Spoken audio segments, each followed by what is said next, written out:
ቀናችን በፊት እንደ ፀሐይ ይብራ። በምድር ላይ ኢትዮጵያን የሚያክል ሀገር የለም። አሜሪካንን የሚያህል ሀገር እያለ ሀሳቡም ቃሉን መመሳሰሉ ገርሞኛል። እኔ ወታደር በነበርኩ ጊዜ በረሃ ውስጥ ነኝ። በመንፈሳዊ ሐሳቢውም በጣም የረቀቀ ነው። የቴዎድሮስ የመጀመሪያ ልጅ አልጣሽ ቴዎድሮስ ናት። ወደ ኋላ ልመልስ። ጥበብ እና ልቀት ቅዱስ ላሊበላ። ስለምንድን ነው የጻፍከው? እስር ቤት ገብቻለሁ። የበለጸጉ ያደጉ የሰለጠኑ ቢዮንሴ ናት። ስለ ሌሎች የምትናገርበት መንገድ ኃይሌ ገብረስላሴም እኮ በትክክል የምንኖርበትና ንግግሩ አይጣረስም። 50 ዓመታት ውስጥ ያለፍነው በሪቮሉሽን ውስጥ ነው። ህዝቡ ግን በድህነት ውስጥ ነው ያለው። በተፈጥሮና በታሪክ ምክንያት ማን ቻለልህ ለማሳተም ዋጋው የህንፃው ውበትና ጥንካሬውም እኮ ይደንቃል። በምን አጋጣሚ መጽሐፍ ልታገኝ ቻልክ? የማሰብ ኃይልም የሰጠን አምላክ። የገበሬ ልጅ ሆነ ከዘመዶች በምታገኛቸው ኢትዮጵያ የጀግኖች ሀገር ብቻ አይደለች።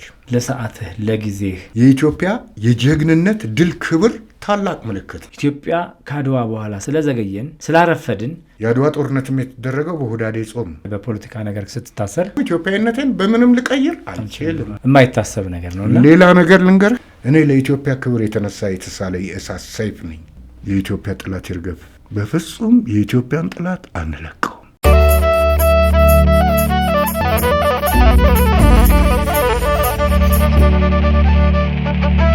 ከማለዳ እስከ ምሽት ከምሽት እስከ ንጋት ሰላምና ጤና ከእናንተ ጋር ይሁን።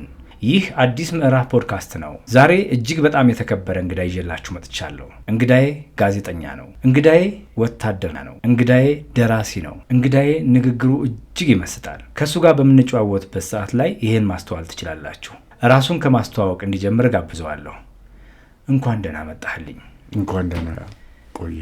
ለውድ ተመልካቾቻችን ራስህን በማስተዋወቅ እንድትጀምር እፈልጋለሁ። ከበደ ደበሌ ሮቢ፣ ደራሲና ጋዜጠኛ፣ ቆራጥ ወታደር፣ ኮምባንት ኢንጂነር፣ ቶፖግራፈር፣ የሰናይት ፊልም ደራሲ ነኝ። ከ10 ሺህ በላይ አርቲክሎች ጽፌያለሁ። የመጀመሪያ መጽሐፌን የጻፍኩት በረሃ ውስጥ ነው። ኖቭሌን ማይ ፈርስት ኖቭል። እዚህ ከመጣ በኋላ ደግሞ ሰናይት ፊልም ደርሻለሁ። በጋዜጦች ላይ ከ5000 እና ከ10,000 የሚበልጡ አርቲክሎች ጽፌያለሁ። መልካም፣ በጣም ነው የምናመሰግነው። በመጀመሪያ ስቱዲዮአችን እንዴት አገኘኸው? አዲስ ምዕራፍ ነው ፖድካስታችን ስም። የምንወያይበት መድረካችን ነው። እንዴት አገኘኸው? ስሙንም ስቱዲዮአችን እንዴት አገኘኸው? ቆንጆ ነው። አዲስ ምዕራፍ የሚለውም ቃል ጽንሰ ሀሳብ ታላቅ ነው። አዲስ ምዕራፍ ማለት አዲስ ነው፣ ምዕራፍም ምዕራፍ ነው እና መልካም ነው፣ ቆንጆ ነው። ወርድ ኢዝ ስዎርድ። ወርድ ቃል ነው፣ ስዎርድ ሰይፍ ነው። ከሁለት ወገን የተሳለ ሰይፍ ነው። ቃል ሲነገርም ሲጻፍም ካለ ምክንያት አይደለም፣ ስሜት ይሰጣል። ብሩህ ነው፣ ታላቅ፣ ቁርጥ ቁምጥ ቁልጭ ቅልብጭ ያለ ታላቅም ነው፣ ብሩህም ነው። በጣም አመሰግናለሁ። ብዙ ርቀት ያስኬዳል አዲስ ምዕራፍ የሚለው ሀሳብ። መልካም። ለዚህ ለአዲስ ምዕራፍ ፖድካስት እንግዳችን በመሆነ እጅግ በጣም እናመሰግናለን። ሰዓትህንም አክብረህ በቀንህ በሰዓት በመምጣትህ ታላቅ አክብሮት አለን። ስለዚህ ወደ ውይይታችን ከመግባታችን በፊት ፕሮግራማችን ለህዝብ እንዲደርስ የምንናገረው ነገር እንዲሰማ እንዲደመጥ ይበል ይበርታ ብለህ መርቀህ እንደ ታላቅ ብንጀምረውስ? ልባችሁ እንደ ፀሐይ ይብራ። አሜን። የእግዚአብሔር ኃይልና ክብር በእናንተ ልብና አእምሮ ላይ ያብራ። አሜን። እናመሰግናለን። ይህንን ነው እኔ የምለው። የሁልጊዜ ማለዳ ጸሎቴ አባታችንና አምላካችን እግዚአብሔር ህይወትን የሰጠህን አምላክ ይህን ቀን ስለሰጠህን፣ ይህን ማለዳ ስለሰጠህን፣ ይህን ብርሃን ስለሰጠህን እጅግ በታላቅ ክብር እናመሰግናለን። ቀናችን በፊትህ እንደ ፀሐይ ይብራ። ሰላምህ በምድር ሁሉ ይስፈን። ምድርን በበረከት ሙላት በኢየሱስ ክርስቶስ አሜን። በጣም ነው የምናመሰግነው ከበደ ደበሌ ሮቢ። የምሽት ጸሎቴንም ደስ ይለኛል። የምሽት ጸሎቴ አባታችንና አምላካችን እግዚአብሔር ስለረዳህን ስለምትረዳ እናመሰግናለን። እኛ አሸንፈናል። ህዝባችንን በድል ወደ ብርሃን አውጥተናል። በድል ክብር እንገሰግሳለን። የሚያቆመንም የለም። መሰረታችን ጽኖ፣ ግስጋሴያችን የተጠበቀ ነው። በደምና በአጥንት ተጽፈናል። በእሳትና በሰይፍ አሸንፈናል። የጀግኖች ሰማዕታትን የመስዋዕትነት ፍሬዎችና የአባቶቻችንን ርስት አንሰጥም። የእኛ አጥንት ይፈጭ፣ የህዝባችን ትግል ድል ይቀጥል። ኢትዮጵያና ህዝቦቿ ሁሉንም አሸንፈው በድል ወደ ብርሃን ወጡ። አባቶይ ልጆችህን በእሳት ጠብቅልኝ፣ በሚደነቅ ብርሃን ንጠቅልኝ፣ ባርክልኝ፣ ቀድስልኝ። ይህችን ሕፃን በእሳት ጠብቅልኝ፣ በሚደነቅ ብርሃን ንጠቅልኝ፣ ባርክልኝ፣ ቀድስልኝ። ይህንን ሕፃን በእሳት ጠብቅልኝ፣ በሚደነቅ ብርሃን ንጠቅልኝ፣ ባርክልኝ፣ ቀድስልኝ። ውድ ልጆችህን በእሳት ጠብቅልኝ፣ በሚደነቅ ብርሃን ንጠቅልኝ፣ ባርክልኝ፣ ቀድስልኝ። ይህን ጊዜ ይህን ስፍራ አንተ ጠብቅ፣ ባርክ፣ ቀድስ። ክብር ይሁንልን፣ ክብርና ሞገስ በክብሩ መስዋዕትነታቸው የኢትዮጵያን ህዳሴና ትንሣኤ ላወጁና ለዋጁ ጀግኖች ሰማዕታት ክብር ይሁንልን። ክብርና ሞገስ ለዘላለም እጅግ በብዙ ክብር እናመሰግናለን። ክብር ይሁንልን፣ ክብርና ሞገስ። 1000 ጊዜ 1000 ከወራሪዎች ጋር ተዋግተውና ተጋድለው ለያለ 1000 ዘመናት በደንብ አጥንታቸው ኢትዮጵያን እንደ ሀገር ላቆዩ ላዘለቁ ጀግኖች አባቶቻችንና ጀግኖች ወላጆቻችን ክብር ይሁንልን፣ ክብርና ሞገስ ለዘላለም እጅግ በብዙ ክብር እናመሰግናለን። አገራችን ኢትዮጵያ የጀግኖች አገር ኢትዮጵያ በሰላም ትረፍ። ልጆቼ በሰላም ይረፉ። ይህ ጊዜ ስፍራ በሰላም ይረፉ። የተቀደሰ የእግዚአብሔር መንፈስ በዚህ ይንፈስ። መንፈስ ቅዱስ የልጆቼ ልብና አእምሮ፣ ነፍስና መንፈሳቸውን፣ አጥንትና ጅማታቸውን በኃይሉና በክብሩ ይንካ በጌታ በኢየሱስ ክርስቶስ ስም። አባቶ ኢትዮጵያን ጠብቅ፣ ባርክ፣ ቀድስ። ርስትህን ጠብቅ፣ ባርክ፣ ቀድስ።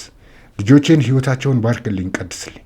ዘራቸውን ባርክልኝ፣ ቀድስልኝ። ስራቸውን ባርክልኝ፣ ቀድስልኝ። ነፍሳቸውን ባርክልኝ፣ ቀድስልኝ። መንፈሳቸውን ባርክልኝ፣ ቀድስልኝ። መንገዳቸውን በብርሃንህ ምራ። አባት ሆይ አመሰግንሃለሁ፣ እናመሰግንሃለን። እኔ ጌታ ይህንን ጊዜ ይህንን ስፍራ በተቀደሰ ስም ለተቀደሰ ስም አሳልፈን እንሰጣለን። አመሰግንሃለሁ፣ እናመሰግንሃለን። የኢትዮጵያ ጠላት ይርገፍ። በፍጹም የኢትዮጵያን ጠላት አንለቀው። የአባቶቼ ምድር ይክበር፣ የጀግኖች ምድር። አገሬ ለዘላለም ትክበር፣ የጀግኖች አገር ኢትዮጵያ። ይሄን የምሽት ጸሎቴ። በጣም እናመሰግናለን። በጣም መሳጭ ነው። ምንም ልል አልችልም፣ ቃል የለኝም። ሁሉንም ጨርሰዋልና እናመሰግናለን። በጸሎት ነው ያስጀመርከው። የምንነጋገረው የምናወጋው ነገር ደግሞ ለትውልድ ሄዶ ለሀገር ሄዶ ፍሬ የሚያፈራ ይሆናል ብዬ አስባለሁ። በጸሎት የተጀመረ ነገር ፍጻሜው እንደሚያምር ስለማውቅ ማለት ነው። ከብዬ በጣም አመሰግናለሁ። ለሰዓትህ፣ ለጊዜህ፣ ለአንተነትህ በጣም አመሰግናለሁ። የብዙ ሙያ ባለቤት ነህ እና ዘርፈ ብዙ ነህ። ስለዚህ በዘርፉ ነው የምናወጋው። ስለ ደራሲነትህ እናወጋለን።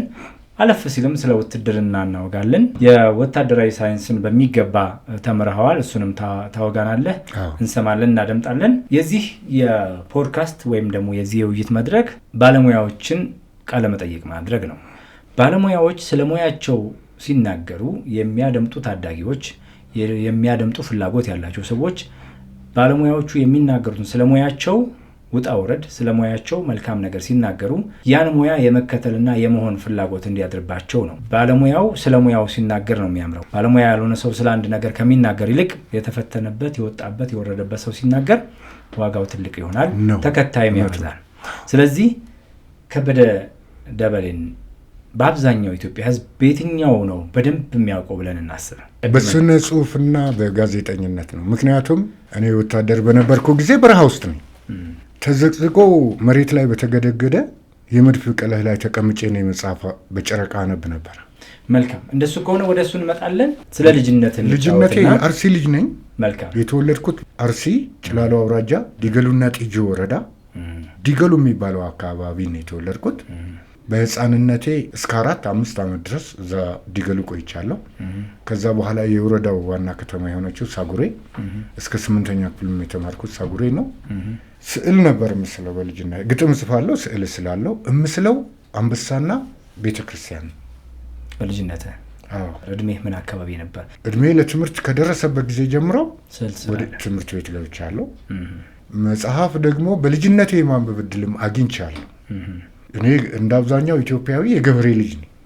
ቤተሰቦቼ ከግብርና ጋር የተሳሰረ ህይወት ያላቸው ናቸው። የገበሬ ልጅ ደግሞ በልጅነቱ በህፃንነቱ መጽሐፍ የማንበብ እድል ብዙ የለውም፣ ግን እኔ አንብቤያለሁ። በምን አጋጣሚ መጽሐፍ ልታገኝ ቻልክ? ማለት ዘመዶቼ ጋር አገኘሁ።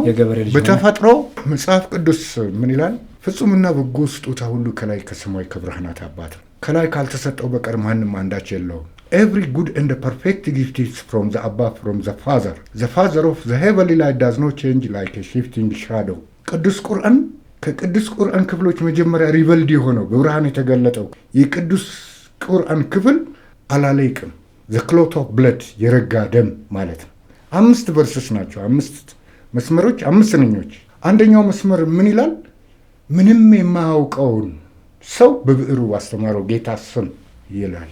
ሁሉንም የሚሰጥ አምላክ በእኛ ላይ ያለውን መልካም ነገር ሁሉ የሰጠን አምላካችን እግዚአብሔር ነው። እኛ ደግሞ የተሰጠንን መልካም ነገር ሁሉ ለሀገራችን ለኢትዮጵያ በጽናት ሰጥተናል። ይህን እኔ ከራሴ ነፍስ አስበልጬ ኢትዮጵያንና እውነትን የምወድ ሰው ነኝ። እንደ የትኞቹም ጀግኖች የኢትዮጵያ ልጆች እንደዚህ ናቸው። መልካም እንግዲህ ልጅነት ላይ የገበሬ ልጅ ሆነ ከዘመዶች በምታገኛቸው መጽሐፍት ተፈጥሮ የተለየ ተፈጥሮ መሰጠት ነው የተሰጠህ ነገር እንዳለ አምነሃል። እነ ፔሌ እነ ጋንታ ጋሪንቻ ሁሉ ነው በህፃነት ያንብቤያለሁ። መልካም የመጀመሪያ 10 ዓመት ሳይሞላኝ አንብቤያለሁ። መልካም በጣም ደስ ይላል። ሳጉሬ ስልክ እንኳን ፎቶ ቤት እንኳን የለም። ለ6ኛና ለ8ኛ ክፍል እንኳን ፎቶ የምንነሳው አሰላ ሄደን ነው። በዛ ሁኔታ ውስጥ እያለሁ እኔ ብዙ በማግኘት ወላጆቼም መክዳቴ ሲያጌጡ ይመላለጡ በልብ ወለድ አንጻር ብዙ መጽሐፎች አንብቤያለሁ። ከበደ ደበሌ እንግዲህ አሰላ ነበር ካለን ሳውሬ ከዛ ከወጣ በኋላ እያደክ የመጣህበትን መንገድ ነገር አፋር ነበርኩኝ። በልጅነቴ አፋር ነበርኩኝ። አፋርኛ ሞክራለሁ። የአዲስ ምዕራፍ ፖድካስት ተከታታዮቻችንን በአፋርኛ ሰላም በለኝ። እንደምን አላችሁ? ማሐሰኒ ነጋሰኒ አቱ ነጋይና ሩ ነጋይና። ስንት አይነት ቋንቋ ትችላለህ? አማርኛና ኦሮምኛ አፍ መፍቻ ቋንቋዬ ነው። እሺ ከዛስ በኋላ አዲስ አበባ የመጣህበትን ዘመን እናውጋ። ድሬዳዋም ሄጃለሁ። ሀረርና ድሬዳዋ የነበርክበትን የእድሜ ዘመን ነው። ድሬዳዋ ለመጀመሪያ ጊዜ ሆቴል ያደርኩት ድሬዳዋ ከተማ ነው። ለመጀመሪያ ጊዜ ማቃተል ልጅ ነው ያገኘሁት፣ ቴቱ የምትባል ይገርማል። አሁን በህይወት ትኖር አትኖር አላውቅም። እሷን አገኘው። አንድ ቀን ድሬዳዋ ሆቴል አደርኩኝ። ሀረር ደግሞ ለመጀመሪያ ጊዜ ታክሲ የተሳፈርኩትም ሀረር ከተማ ነው። ከመናኸሪያው እስከ ቀላዳምባ ድረስ 25 ሳንቲም። 3 ከተሞች ብቻ ነው ታክሲዎች የነበሩት ኢትዮጵያ ውስጥ አስታውሳለሁ። ድሬዳዋ፣ ሀረር፣ አዲስ አበባ፣ አስመራ ከተቆጠረ ደግሞ አስመራ አውቶቡስም ታክሲም ነበር። መጽሐፌ ላይ የመጀመሪያ ኖቭሌ ላይ ሴቲንጉ ኤርትራና ሀረር፣ ዋናው ገጸ ባህሪ ጥምር ፍቅር ነው የሚለው ርዕሱ። አብዲሳና ሳምራይት ናቸው። ልናገር ከምችለው በላይ ነው ለሀገሬ ያለኝ ስሜት ባጭሩ። በጣም ልናገር ከምችለው በላይ ነው፣ አይነገርም። እኔ ለኢትዮጵያ ክብር የተነሳ የተሳለ የእሳት ሰይፍ ነኝ። ለኢትዮጵያ ክብር ሁሉ የተሰለፉ ደግሞ እንደዚህ ናቸው። እንደዚህ እንደሆኑ ነው ያውቃል። ከብዬ በጣም ግሩም ጨዋታ እየተጨዋወትን ያለ ነው። ሀረርና ድሬዳዋ እንደነበርክ ነግረናል። በደብዛዛውም ቢሆን ገረፍ አድርገልናል። ከዛ በኋላ ወደ አዲስ አበባ ነው የመጣኸው ወይ? አዲስ አበባ ስትመጣ የት አረፍክ? ወታደር ሆንኩ። ከዛ በኋላ ከሀረር በኋላ ሞከርኩ። መጀመሪያ 72 ዓመተ ምህረት ሞከርኩኝ። እድሜ 16 17 ላይ የ16 ዓመት እድሜ እያለህ ነው ውትድርና የገባኸው? ሞከርኩኝ፣ ተመለስኩ። እድሜ ስላልደረሰ መልካም። የሚቀጥለው ኔክስት ይር ላይ ጠበቅኩና ሞከርኩኝ 17 ዓመት ላይ። ስለዚህ ገባ። በዛ ሰዓት የመጀመሪያ የገባህበት የሚታወቅ ነው። ለምሳሌ እንደ ምስራቅ እዝ፣ ምዕራብ እዝ የሚባል አለ። 22ኛ ተራራ ክፍለ ጦር። አፍሪካ ውስጥ ተራራ ክፍለ ጦር ያላት ኢትዮጵያ ብቻ ናት። 22ኛው ላይ ነው የገባኸው? እሺ። እና ኢትዮጵያ 4 ተራራ ክፍለ ጦሮች ነበሯት። 18ኛ ተራራ ክፍለ ጦር፣ 19ኛ ተራራ ክፍለ ጦር፣ 21ኛ ተራራ ክፍለ ጦርና 22ኛ ተራራ ክፍለ ጦር። 18 እና 19 72 ዓመተ ምህረት ነው የገቡት። 21 እና 22 ደግሞ 73 ዓመተ ምህረት። 73 እና 74 እኛ ማሰልጠኛ ነበር። ታጠቅና ሁርሶን ማሰልጠኛ ከመሆኗን በፊት ነው ያውቃታለሁ። ድሬዳዋ በነበርክበት ሰዓት ነው ያወቃት? በጣም ልጅ ሆኜ ያውቃለሁ። እኔ ከገጠር ሁሉ ወጥቼ ጭል የሚል ንጹህ ውሃ አስታውሳለሁ። ካምፑስ አይሰራ። ከሚገርመህ ግን ይሄንን ማስታውሰው 72 ዓመተ ምህረት አካባቢ ይመስለኛል። 74 ዓመተ ምህረት ከታጠቅ በኋላ እኛ ወደ ሁርሶ መጥተናል። የመጀመሪያ ውትድርና መቼም እንግዲህ በ17 ዓመት ገና በለጋ ዕድሜ ውትድርና ስትቀላቀል 16 17 አምኖ ሹር እና 17 ሁለቱ ዕድሜ ላይ መሀል ላይ እንያዘውና በዛ ለጋ ዕድሜ ውስጥ ውትድርና ስትቀላቀል መጀመሪያ ወታደር የሚለውን ነገር አእምሮ ውስጥ እንደሳልከው አገኘኸው ወይስ አንተ ካሰብከው በላይ ወይ በታች ሆኖ አገኘኸው? የት አገኘኸው? ውትድርና ይላቀ ስልጠናው ምን ይመስል ነበር? ድካሙ፣ ልፋቱ፣ ሌሊት መነሳቱ፣ መውጣት መውረዱ፣ መሳሪያ መሸከሙ፣ ውሃ ውስጥ መዘፈቁ፣ ፑሻፕ መስራቱ፣ ሌሊት መነሳቱ በጣም የውትድርና ስራ በጣም ከባድ እንደሆነ እገምታለሁ። እንዴት አገኘኸው በልጅነት ዕድሜ? ቆንጆ ነው። ያ ድካም አይሰማም። ለምሳሌ እግር ጉዞ እናደርግ ነበር እኛ ከታጠቅ በመናገሻ ተራራ ላይ እስከ አዲስ ዓለም ከ40 ኪሎ ሜትር በቀን አንድ ወታደር 40 ኪሎ ሜትር የመጓዝ ግዴታ አለበት በሚሊታሪ ሳይንስ። እና የምንለብሰው ልብስ ደግሞ የኩባ አሮማስ የሚባል ጫማ ነበረ እና የኩባ ክሬም ከለር ያለው እንደዚህ ባርኔጣ ነበር አስታውሳለሁ።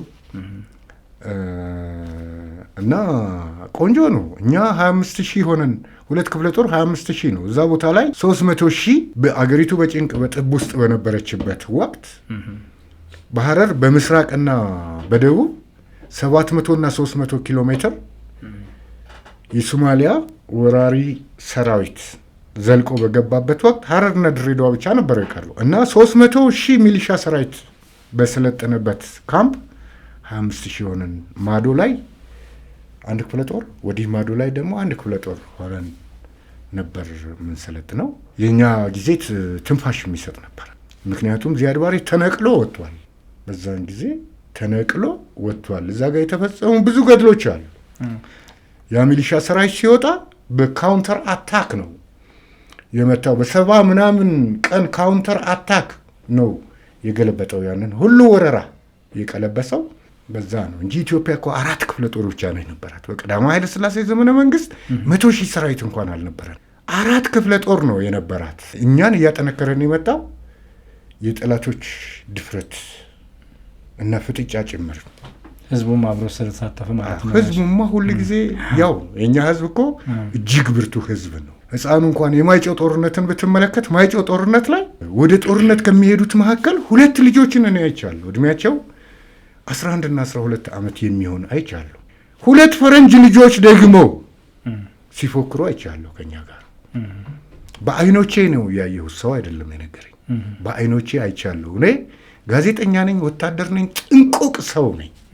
ወርድ ዘ ስዎርድ እና በአይኖቼ አይቻለሁ። 2 ፈረንጅ ልጆች ሲፎክሩ ይገርማል። 2 ደግሞ ኢትዮጵያውያን ልጆች እድሜያቸው 9 10 ሲሄዱ አይቻለሁ። ሐዲስ ዓለማየሁን ጠበቅኩኝ።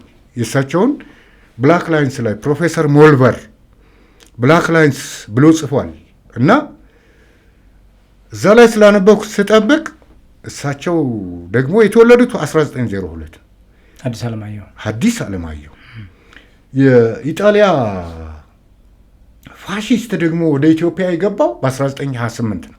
ስለዚህ በዛን ጊዜ እሳቸው እድሜያቸው 26 ዓመት ነበር ማለት ነው። 26 ዓመት 18 ዓመት ከሞላ ብርቱ ጎበዝ ነን። ስለዚህ እሳቸው በዛን ጊዜ በትግራይ ስለክለካ ቆራጥ የገበሬ ጀነራል የኢትዮጵያ አርበኞች መሪ ናቸው። ሐዲስ ዓለማየሁ እነ ራስ ምሩ ኃይለ ሥላሴ የኢትዮጵያን ዋና ከተማ ራስ ምሩ ኃይለ ሥላሴ ለሐረር ገበሬዎች 50 ጋሻ መሬት የሰጡ ናቸው። ፕሮፌሰር ሞልበር ጽፏል ብላክ ላይንስ ላይ እና መልካቸው ራሱ የሚያምር እጅግ ውብ ስልጡን አስተሳሰብ ያላቸው ብርቱ ጀግኖች የኢትዮጵያ ልጆች ማይጨው ላይ የኛ ሰራዊት ተመቶ ቀዳማዊ ኃይለ ሥላሴ ከሀገር ሲወጡ እነ ራስ ምሩ ኃይለ ሥላሴ ኢትዮጵያ አልተሸነፈችም፣ ዋና ከተማዋን ግን ቀይራለች የማለት ያህል የኢትዮጵያን ዋና ከተማ ከአዲስ አበባ ወደ ኢሉባቡር ጎሬ መቱ ወስደው ለ1 ዓመት አጽንተው በመጨረሻ ግን ሁለቱም ታስረው ከ1 ዓመት በኋላ ታስረው ወደ ኢጣሊያ አዚናራ። ኢትዮጵያ በታሪኳ ውስጥ ከባድ ጊዜ ያሳለፈችው ብዙ ሰዎችን ጠይቄ ያውቃለሁ። ኢትዮጵያ በታሪኳ ውስጥ ከባዱ ጊዜ ያሳለፈችው ከባድ ጊዜ የትኛው ነው ብዬ ጠይቄ ያውቃለሁ። ብዙዎች አልመለሱልኝ። ወይ የትኛው ነው? ይሄ ዘመን ነው ያሉኝ ሰው አሉ። አሁን ያለንበት ያሉኝ አሉ እና የተለያየ አስተያየት የሰጡኝ። ሁሉም በዘመኑ የሚገጥመውን ነገር ሊናገር ይችላል። ግን እንደ ታሪክ የትኛው ነው ኢትዮጵያ በጣም ፈተና? ኢትዮጵያ ከባድ ፈተና የገጠማት ወቅት ከ1928 እስከ 1933 ያለው የ5 ዓመት ጸረ ፋሽስት ተጋድሎ ወቅት ነው። የማይጨው ከባዱ ወቅት። በ1929 ኢጣሊያ ፋሽስት ኢጣሊያ የካቲት 12 ቀን የፈጀውን ፈይቶ ከ30,000 እስከ 80,000 ጨፍጭፎ ሕፃኑን አዛውንቱን በሚያሳዝን ሁኔታ ለመናገር እንኳን ይከብዳል። የተረፉትን ወደ ኢጣሊያ ዚናራ፣ ወደ ቀይ ባህር ናኩራ፣ ወደ ሶማሌ ድናኔ የግዞት እስር ቤት አግዟል። ወደ ኢጣሊያ ዚናራ ከተጋዙት መካከል ሐዲስ ዓለማየሁ፣ ራስ ምሩ ኃይለ ሥላሴ፣ አብዲሳ አጋ፣ ሸዋረገድ ገድሌ እነዚህን አስታውሰው ተማርከው ነው ሄዱት። ተግዘው ጉሮሯቸው ታንቆ ከሞት ተርፈው ተጋዙ ወደ ግዞት። የአብዲሳ አጋን ታሪክ እናውቃለን እንግዲህ የነበረውን ነገር በጣሊያን ግን እነ ሐዲስ ዓለማየሁም ብዙ ጊዜ ታሪክ ሲነግረን አድምጠን አናውቅም። አንተ ነህ አሁን ዛሬ እየነገርከን ያለውና በምን አይነት ሁኔታ ነው ከዛ ሳምልጠው ሐዲስ ዓለማየሁ በኋላ በአምባሳደር ሆነዋል። በመንግስት ትልልቅ አመራር በኃይለ ሥላሴ ጊዜ የጠቅላይ ሚኒስትር አክሊሉ ሀብተወልድ በነበሩ ጊዜ ትልቅ አመራር ነበሩ። እሳቸው ወደ ድርሰቱ ዓለምም ከመግባታቸው በፊት ራሱ የመንግስት ፖዚሽን ነበራቸውና እንዴት አምልጠው መጡ? ሱስ እንደሚነገር ታሪክ ይኖር ይሆን? ሐዲስ ዓለማየሁ ትዝታ በሚለው መጽሐፋቸው ላይ ጽፈዋል። ያንን መጽሐፍ አላነበብኩኝም። እኔ ላነብ እመርጣለሁ። ለሐዲስ ዓለማየሁ ታላቅ ክብር አለኝ። ለራስ ምሮ ኃይለ ሥላሴም ታላቅ ክብር አለኝ። በአጭሩ ግን ለተነሳው ጥያቄ ተመልሷል። እነ ሐዲስ ዓለማየሁ ተመልሰዋል ወደ ሀገራቸው። እነ ሸዋረገድ ገድሌ ተመልሰዋል። አብዲሳ አጋ ከእስር ቤት አምልጧል። አብዲሳ አጋ ከእስር ቤት አምልጦ ከእረኞች ረሽ ጠመንጃ ነጥቆ በኢጣሊያ የበረዶ ተራሮች ጸረ ኢጣሊያ ፋሽስትና ጸረ ናዚ የጀርመን ናዚ አቋም ያላቸውን የእንግሊዝ ወታደሮች፣ የዩጎዝላቪያ ወታደሮች፣ አፍሪካውያን ወታደሮች፣ የተለያዩ አገራት ወታደሮችን አሰባስቦ መምራት ጀመረ። እነኛ ወታደራዊ ኃይሎች ማዕረጉን ሜጀር አሉት። ሜጀር ማለት ሻለቃ ነው።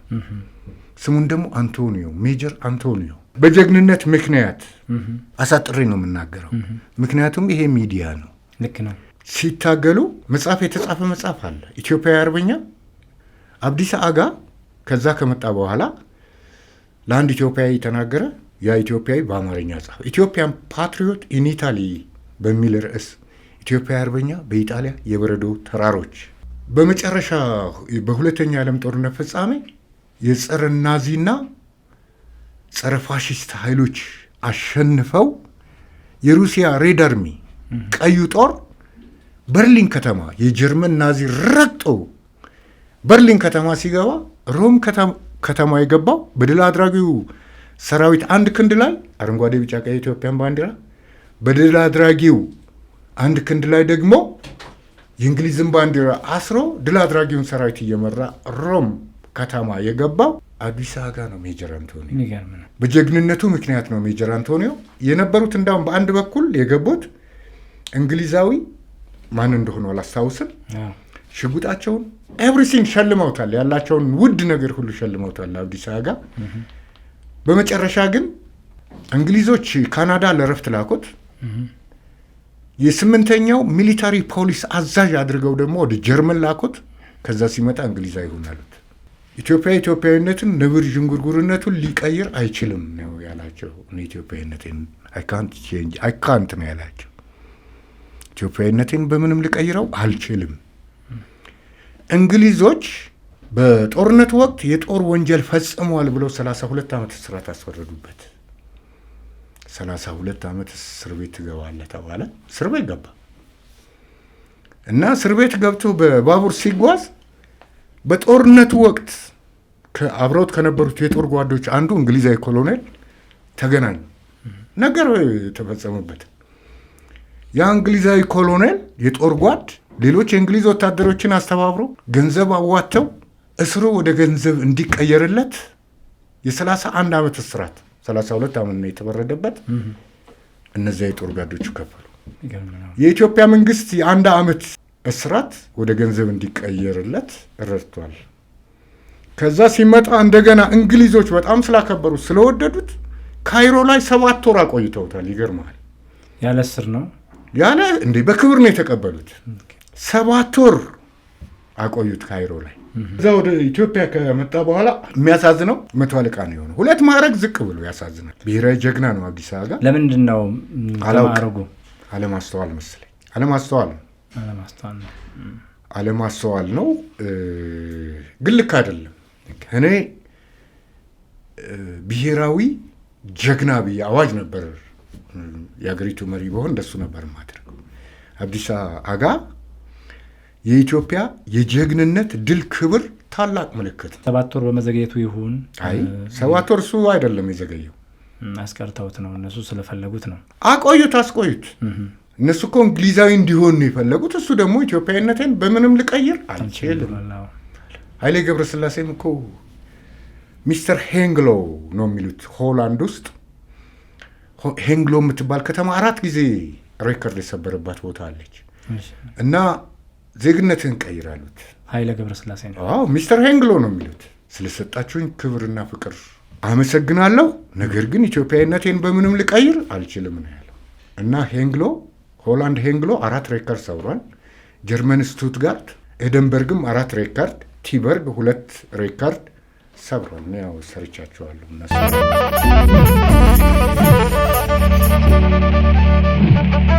ያው ወታደር ስለሆንክ ብዙ ጊዜ የውትድርና ጉዳዮች በጣም ይመስጡሃል። ስለ አብዲሳ አጋ ወደኋላ ታሪኮችን እንድትፈትሽ የሚያደርግ አይነት ሀሳብን ያነሳው ቱ ኢንፎርሚው ደግሞ እንደው ሳትሳትቻ ሀሳብ መቅረት ስለሌለባት አሜሪካን በዛን ሰዓት ጂሚ ካርተር ገንዘብ የከፈልንበትን የጦር መሳሪያ ከልክለውናል። ቻይና ደግሞ 300,000 ፔፔሽን ፒፒኤስኤች አውቶማቲክ ጠመንጃ 1 ሳንቲም ሳንከፍል በእርዳታ በነጻ ሰጥተው። ፔፔሽን የሚባል የጦር መሳሪያ ነበረ። 300,000 ሚሊሻ ሰራዊት የኢትዮጵያ ሚሊሻ ሰራዊት የታጠቀው ፒፒኤስኤች ፔፔሽን አውቶማቲክ ጠመንጃ። በሁለተኛው ዓለም ጦርነት ወቅት ብዙ ሰዎች ይህንን አያውቁም። ኢትዮጵያውያንም አያውቁም፣ ጀርመናውያንም አያውቁም። ስለጠየቅኩ ነኝ። ፕሮፌሰር ጆን ሃዛዋይ ስፔንሰር ጽፈውታል። አሜሪካዊ የህግ ባለሙያ ናቸው። 40 ዓመት የቀዳማዊ ኃይለ ሥላሴ የህግ አማካሪ፣ ከኛ ጋር ማይጨው ድረስ ዘምተዋል። ኢትዮጵያ አትበይ የሚል መጽሐፍ ጽፈዋል። ጥርስ የገባች አገር 2 ኢትዮጵያውያን ተርጉመውታል። በዛን እጅግ በጣም አስቸጋሪ ሁኔታ ውስጥ በነበርንበት ወቅት 10,000 ጠመንጃ 30 ብረት ሰርሳሪ መድፎች የረዳን ሂትለር ነው። ዲዩ ብሊቭ ዚስ? የሚገርም ነው። ሂትለር ኢትዮጵያን? የስ ኦፍ ኮርስ ሰር። ይህ ታሪክ እስከዛሬ ድረስ ለምንድን ነው ያልነገረን? ይኸው ፕሮፌሰር ጆን ሃዛዋይ 40 ዓመት የቀዳማዊ ኃይለ ሥላሴ የህግ አማካሪ። እስከዛሬ ድረስ ፐብሊክ የተደረገ ነገር አልሰማሁም እና በመጽሐፍ ደረጃ ተከትበው ሊሆን ይችላል።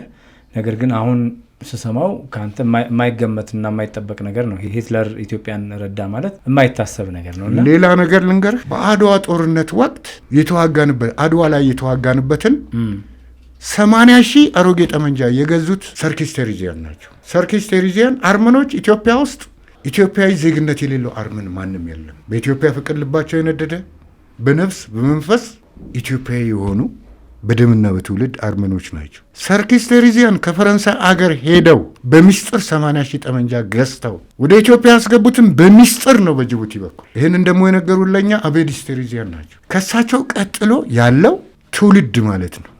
አቤዲስ ቴሪዚያን የዛሬ 28-29 ዓመት አማራ አረጋይ እሱ ነው ኢንተርቪው ያደረጋቸው ሪፖርተር።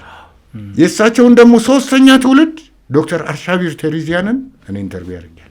በምድር ላይ ኢትዮጵያን የሚያህል ሀገር የለም ነው ያሉኝ ዶክተር አርሻቢር ቴሪዚያን። አሁን በህይወት ያሉ አይመስለኝም።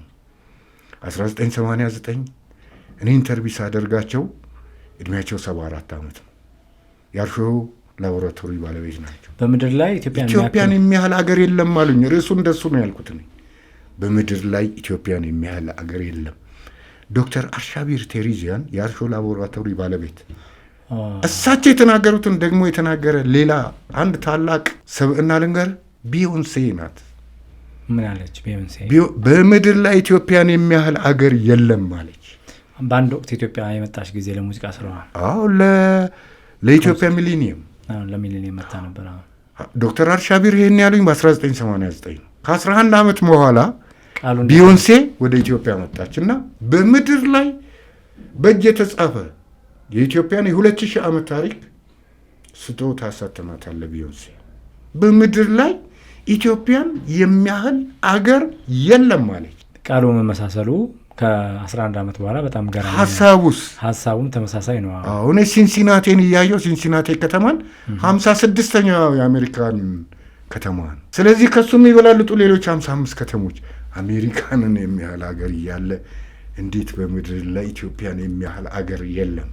ለምንድን ነው ተደጋጋሚ ኢትዮጵያ በጣም የተለያች ሀገር እንደሆነ ይነሳል? ወደ ጉዳያችን ወደ ርዕሳችን እንመለሳለን፣ ግን እግረ መንገዳችን እንድንነካው ፈልጌ ነው።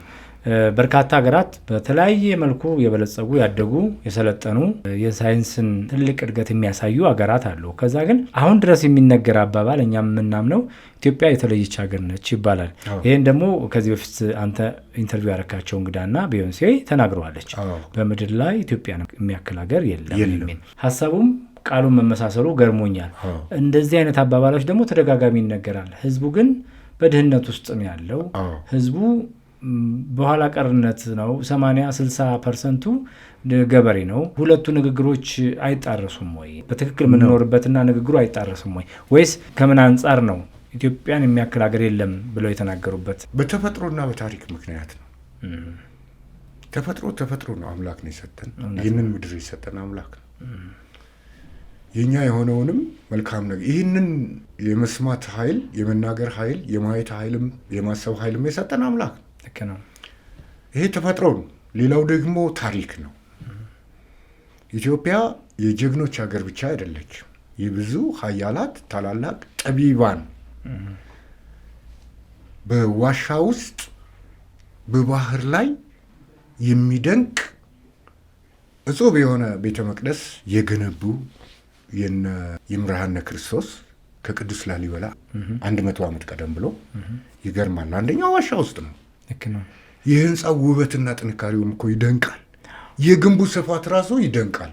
ይምርሃነ በጣም ባህር ላይ ይደንቃል። አንደኛው ባህር ላይ ነው። ሁለተኛው ዋሻ ውስጥ ነው። ከ100 ዓመት በኋላ ደግሞ ቅዱስ ላሊበላ መጣ። በ1101 ተወለደ። በ1197 የዚህ ምድር ህይወቱ ተፈጸመ። በ96 ዓመቱ 25 ዓመት ኢየሩሳሌም በስደት ኖረ። ከአንድ ድንጋይ ደግሞ ያ ድንጋይ እዛ መኖሩን እንኳን የእግዚአብሔር መንፈስ ነው የነገረው። ምክንያቱም እሱ ከአንድ ድንጋይ ቀረጸው ማለት ቋጥኛ አይደለም የጠረበው፣ ጠፍጣፋ ሜዳ ነው። እዛ ቦታ ላይ ውሃ ይሁን ወርቅ ይሁን ነዳጅ ይሁን በምን ሊያውቅ ይችላል? በምን አወቀ? ደግሞ ወደ ታች ነው፣ ጥልቅ ነው። ይህን የነገረው ሁሉን የሚችል አምላክ ነው። እና በህፃንነቱ ታሞ እናቱ ግራ ማንቆቅ ጽፏል። ትንሣኤን እንደዚህ ሲል ላይ ምልክቱና ማህተሙ ታቦተ ጽዮንን ፍለጋ እና ወጣች ከቤት ስትመጣ ፊቱ በንብ ተሸፍኗል። በንብ ተሸፍኖ 3 ቀን ሙሉ ከሰማዩን አልነቃም። የእግዚአብሔር መልአክ የእግዚአብሔር መንፈስ ተገለጠለት። ስታድግ ትሰደዳለህ አለው። ካልተሰደድክ ይገሉሃል። አደገ እና ከስደት ስትመለስ ትነግሳለህ። ተሰደደ። 25 ዓመት ኢየሩሳሌም ቆየ። እነኛን እጹብ ድንቅ የሚባሉ ቤተ መቅደሶች ከአንድ ወጥ ድንጋይ አነጽ አስደናቂ ነው። እጹብ ላሊበላ ብዬ ጽፌያለሁ አዲስ አድማስ ላይ። እጹብ ላሊበላ አንተ የሰራኸውን እጹብ ድንቅ ስራ ማን ሰራ? ኧረ ማንም። በኋላ ግን የኔን ሀሳብ የጻፉ ሰዎች ፈረንጆች መኖራቸውን በኋላ ነው ያወቅኩት። በምድር ላይ ካሉ ድንቅ የስነ ህንፃ ጥበባት ሁሉ ከዱባይ ከሊፋ ቡርጃ፣ ከህንድ ታጅ መሃል፣ ከቻይና ግሬት ሆል፣ ከግብፅ ፒራሚዶች የሚልቀው የስነ ህንፃ ጥበብ እና ልቀት ቅዱስ ላሊበላ በስነ ህንፃ በጣም የላቀ ነው። እንደገና ደግሞ በመንፈሳዊ ሐሳቢውም ደግሞ በጣም የረቀቀ ነው። የሚገርም ነው። ከብዬ ወደኋላ ልመልስህ። ከአንተ ጋር መጫወት እንኳን አይደለም ስለ ራስህ ስለ ሌሎች የምትናገርበት መንገድ እጅግ በጣም መሳጭ ነው። እስካሁንም ተመልካቾቻችን በጣም በምሰጣ ውስጥ እየሰሙን እያደመጡን እየተከታተሉ እንደሆነ ይሰማኛል።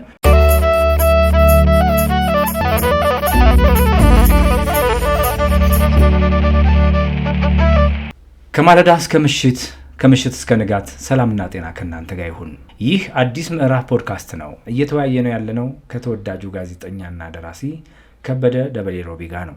እጅግ በጣም መሳጭ ታሪክ አዋቂ፣ ንግግሮቹ በጣም ውብ ናቸው። ቃላቶቹ የተመረጡ ናቸው። ቀኑን፣ ሰዓቱን፣ ደቂቃውን የማይረሳ በጣም የአእምሮ መዝገቡ የሚገርም ነው እና ከእሱ ጋር መወያየት እጅግ በጣም በጣም ያስደስታል። ከኛ ጋር ከሆናችሁ ብዙ ነገር ታተርፋላችሁ። አብራችሁ ሁኑ። ሰብስክራይብ፣ ላይክ እና ሼር አድርጉን። ቤተሰብ ሁኑ። ሁሌ አዳዲስ ሀሳቦችን ይዘን እንመጣለን። ደራሲና ጋዜጠኛ ከበደ ደበሌ ቅድም እየተወያየን የነበረው የውትድርና ዘመንህ ላይ ነው የነበረው። ውትድርና ውስጥ ከገባህ በኋላ በ1973 ዓ.ም ስልጠና አደረግ። ከዛ የመጀመሪያ ወጥተህ ከካምፕ ወጥተህ ወዴት ነበረ ወይ የተሰማራህበትን ቦታ የት እንደነበረ በአይነ ህሊናችን እንድንጎበኘው አድርገን የሰለጠን ነው የተማር ነው ሚሊታሪ ሳይንስ እና ኮምባንት ኢንጂነሪንግ ነው። ሚሊታሪ ሳይንስ ወታደራዊ ሳይንስ ነው። ኮምባንት ኢንጂነሪንግ የውጊያ ምህንድስና ነው። ከታጠቅ በኋላ ወደ ሁርሶ ነው የተነቃነቅ ነው።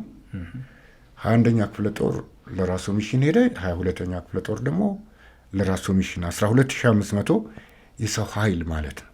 አሁን የምናገረው ስለ 22ኛ ክፍለ ጦር ነው። ሁርሶ 1 ወር 2 ወር 3 ወር ምን ያህል እንደሆነ አላውቅም።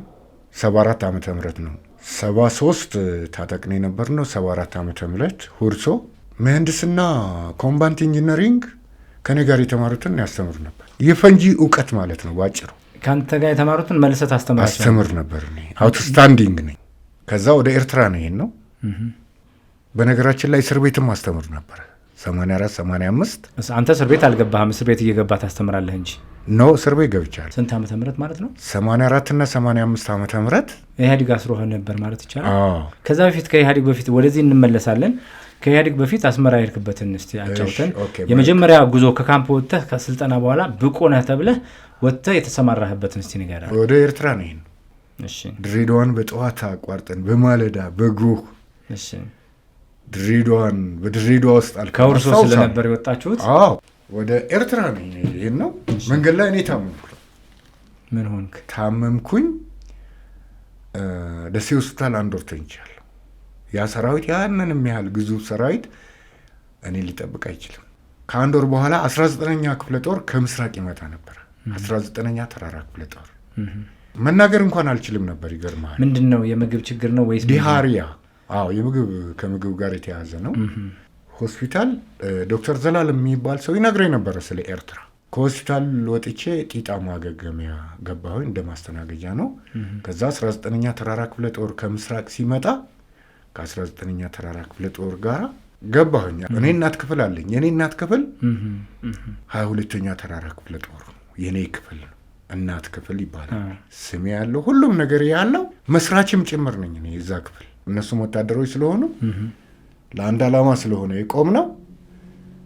ከእነሱ ጋር ተጓዝኩ። ኤርትራ ገባሁ። አስመራ አዲ አቢቱና ከእናት ክፍሌ ጋር ተቀላቀልኩ ማለት ነው። ከ22ኛ ተራራ እና ረዥም መንገድ ነው። ከ1000 ኪሎ ሜትር መንገድ በላይ ነው። አዲጎ አዳድ አዲ አቢቱ ቆየን። ከዛ በኋላ በቀጥታ ወደ ብርሃን ይሄን የቀይ ኮከብ ዘመቻ 73 ስልጠና ገብተህ 74 ወጣህ ማለት ነው። እሺ። አዎ። እና 74 በረሃ ሳህል በረሃ በእግራችን ውሃ በኮዳና በኮዳ ብቻ ሳይሆን በሄልሜት ጭምር ይዘን የምንሄድበት ጉዞ የማይቋረጥበት ቦታ ከስጋት በፍጹም ነፃ የማትሆንበት እንትን ውስጥ የቀይ ኮከብ ዘመቻ ከባድ ዘመቻ ነው። እኔ የተማርኩት በሚሊታሪ ውስጥ ወታደራዊ ሳይንስ ቤዚካል መሰረታዊ ነው፣ ግዴታ ነው። ወታደር የሆነ ሰው እቺ መለየው ለማግኘት ወታደራዊ ሳይንስ መማር ነው። ወታደራዊ ሳይንስ ላይ ሜጀርና ማይነር የሚባል ነገር አለ። ወታደራዊ ቅድም እኮ ተናገርክ አንተ ክላሽ ስተኩ ያልከው በጣም ቀላል ነገር ነው። በጣም ቀላል ነገር ነው። አንድ ሰው እኔ ወታደር መሆን አለመሆናቸውን ለማረጋገጥ ጥያቄ የጠየኳቸው ሰዎች አሉ። ክላሽ ሲፈታ ማቴሪያሎቹ ከየት ወዴት ነው የሚቀመጡት? ከግራ ወደ ቀኝ ወይስ ከቀኝ ወደ ግራ? ሲገጠም ከየት ወዴት ነው የሚቀመጡት የሚነሱት? አንስተን እንትን የምናደርገው እንዴት ነው? የተማርኩት ይሄንን ነው። የሰራሁት ግን በአድሚኒስትሬሽን ዲፓርትመንት አስተዳደር 22ኛ ተራራ ክፍለ ጦር 51ኛ ተራራ ብርጌድ 512ኛ ተራራ ሻለቃ። ከዛ ከ3 ዓመት በኋላ ደግሞ 22ኛ ተራራ ክፍለ ጦር መምሪያ ዘመቻ ኦፕሬሽን ዲፓርትመንት ዘመቻ። በሚሊታሪ ውስጥ 4 መምሪያዎች አሉ። አድሚኒስትሬሽን አለ፣ አስተዳደር የሰራዊቱን መብቶች የሚጠብቅ ማለት ነው። ኢንፎርሜሽን አለ፣ መረጃ። ኦፕሬሽን አለ፣ ዘመቻ። ሎጂስቲክ አለ፣ ስንቅና ትጥቅ። ስለዚህ እኔ መጀመሪያ የሰራሁት በአድሚኒስትሬሽን ነው። ከዛ በኦፕሬሽን ውስጥ ሆኜ ነው እኔ መጽሐፌን የጻፍኩት። ኤርትራ ከሄዳችሁ በኋላ በረሃ ውስጥ ነው የገባችሁት። ከበረሃ ተመልሳችሁ የመድፍ ቀለሃ ላይ ቁጭ ብለን? አይ ከበረሃ ተመልሰን አይደለም፣ በረሃ ውስጥ ነው። እዛው ቀለሃ ላይ ቁጭ ብለን የጻፍኩት ምን ያደርግልናል? ስለዚህ መጽሐፍህን የጻፍክበትና የተነሳህበትን መጽሐፍ እንድትጽፍም ደግሞ የሚያነሳሳ አንድ ነገር ይኖራል መቼም። እና የጻፍከው ስለ ውትድርና ሳይንስ ነው ወይስ ስለምንድን ነው የጻፍከው? ምናልባት እዛ በረሃ ውስጥ ሆነህ ልታይ ልትፈትሽ ፊት ለፊት መቼም ደራሲ ብዙ ጊዜ ኑሮውን ይጽፋል ይባላል እና ኑሮውንና አካባቢውን ፈትሾ ነው ለተደራሲው የሚያደርሰው ይባላል። አንተ እዛ ቦታ ላይ ስለ ውትድርና ነው የጻፍከው? ያየኸው ነገር ማርኮ ነው ወይስ ስለሌላ ማህበራዊ ጉዳይ ነው የጻፍከው? እኔ የጻፍኩት ስለ ቤተሰብ ፍቅርና ስለ ሀገር ፍቅር ነው። እንዴት ተነሳ ሀሳቡ? ዘመቻ ቲክሲ የሚባል ቦታ አለ። እሺ። ቲክሲ አሸዋ ነው። እሺ። እና የኛ ጠቅላይ ሰፈራችን ነው፣ የክፍለ ጦራችን ጠቅላይ ሰፈር 22ኛ አደፍርስ ወርቅነህ ከኔ ጋር አለ።